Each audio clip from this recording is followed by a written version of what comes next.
It has been nearly 3 months since a powerful EF4 tornado tore through Bryan County. It left a path of destruction in its wake. That tornado injured several people. It also killed one woman, Belinda Thompson. Our Brooke Butler caught up with Thompson's husband today to check out how he's doing. It hasn't been an easy road for Calvin Thompson. On top of losing his wife, he also lost one of his dogs and his home was destroyed. But check it out. Like many others in Bryan County, he's now rebuilding, putting his life back together. Missing my wife, mainly my little dog. 2.5 months after losing his wife, dog, and home to a deadly tornado, Calvin Thompson is rebuilding. Well, it's my brother Charlie Thompson and my amigo Tiger Jarez.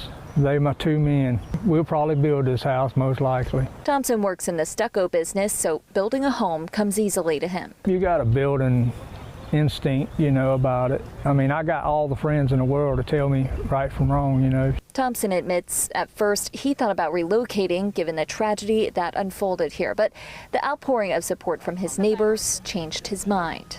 If it wasn't for the response of all the people, coming around, man. I sat here for a solid week on a chair over there, and people were walking up and donating money, I don't know why. I'm just a regular guy. Now he just looks forward to finishing up this home so he can live life to the fullest. I thought I lived life before.